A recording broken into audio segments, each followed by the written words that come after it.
A couple of things I'm going to do that you're not going to ever worry about.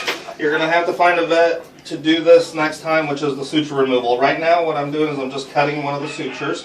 And the reason I'm doing this is because the sutures don't grow, the ear is going to continue to grow. If we don't cut the suture now, what happens is the ears basically flop on top of the head and will stay there.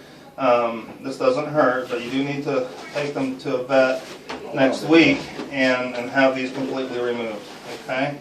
This is something I would recommend not doing yourself because it's easy up here, but when you get down towards this area right here, it gets kind of jumbled up and confusing, and you can't hurt them or you can leave one behind, so I would recommend taking them to a vet for this part. All I'm doing here is just cutting one of these sutures to let these ears stretch out. The second part, very, very important. You absolutely, and I can't emphasize how important this is, you want to clean those ears before you wrap them anytime. So when you clean the ears, all I'm using is alcohol soaked, or cotton ball soaked in alcohol. This is just isopropyl alcohol, 70% that you can get at the store. And I would go ahead and buy a big bottle of it because you're going to use it. And usually the first thing I do is I take a couple cotton balls and I shove them down the bottom of the ear there, and I just let those sit for a second. And they're a little bit painful right now because it's a fairly fresh incision, but as you continue to do this, they won't hurt as much. Then what you're going to do is you're going to continue to clean the ears, and you're going to use quite a bit of this. Now when you clean the ears, all I really want you to do is get any debris out from the folds of the ears there, any little chunks like that. Whilst they have an incision, I try to kind of pick at it a little bit if there's loose scabs and get those off, but if they're stuck on there pretty good, I'll leave those alone. You won't have to do this part with the scabs. Clean the inside of the ear pretty thoroughly, all the way up to the tip, and then with some clean cotton balls, I'm going to clean the outside of the ear pretty thoroughly. And these are pretty soaking wet, and I kind of like it that way because any debris that's in there is going to come out.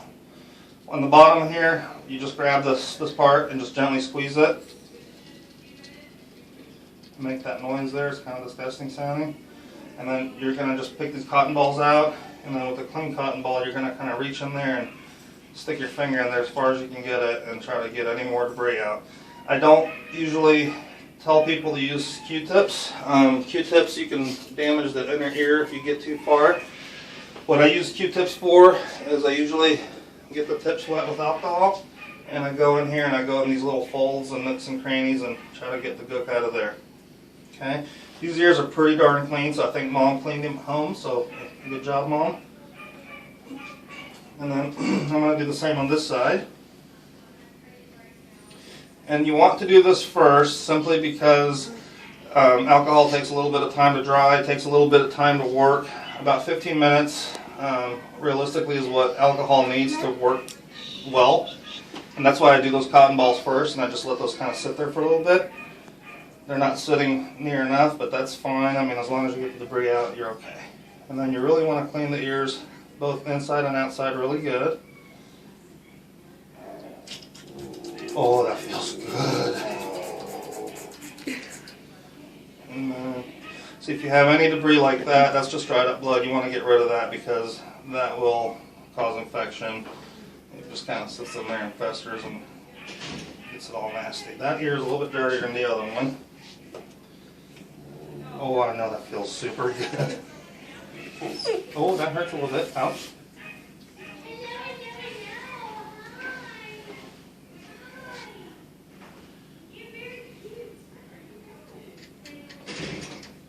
Okay.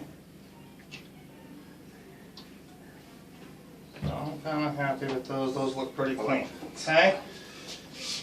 All right. Let me go. My hands. Thank you.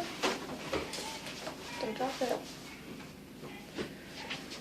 Okay, the next step is you want to let her shake it out, and I kind of leave those wet because they that'll help get any debris out when she shakes her head.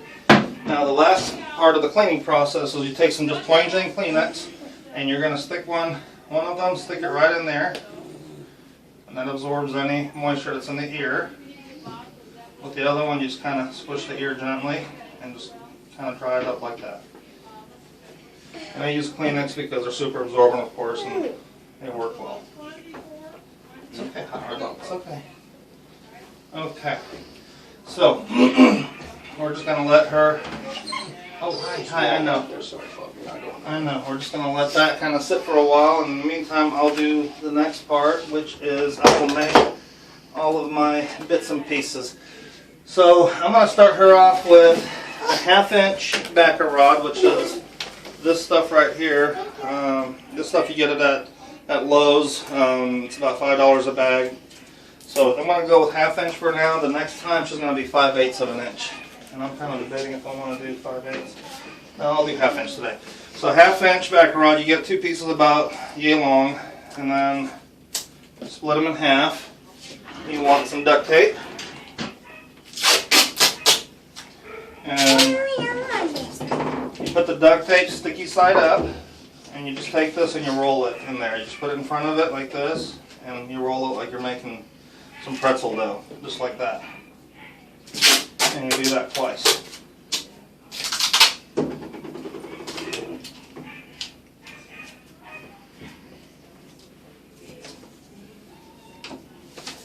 Okay, when you get 2 of those, then what you do is you use this tape here is called Zonus. It's a fabric tape.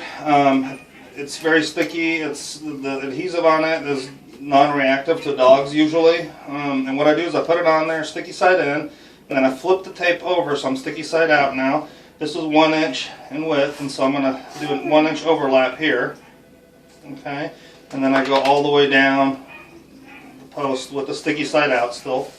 And I'm going to do, I guess, a tennis wrap or a bicycle wrap all the way up the post like this. When I get to the end, I'm going to do another 1 inch overlap here. Okay, and then you set this aside somewhere clean so it doesn't get any gook on there, and you do the other one.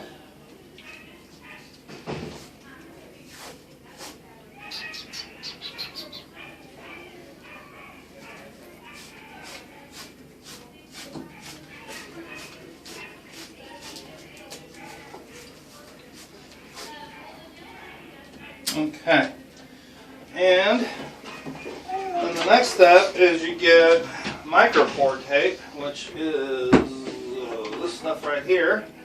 This is a paper tape made by 3M. We like it, it works really well, we've been using it forever.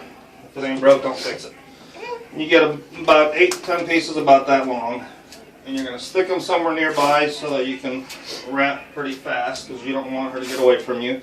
When you're doing this, we do it off the ground. There's a reason for that. If you work on them on the ground, they will walk all over you, and this will be impossible to do. So you need to work on her off the ground somewhere.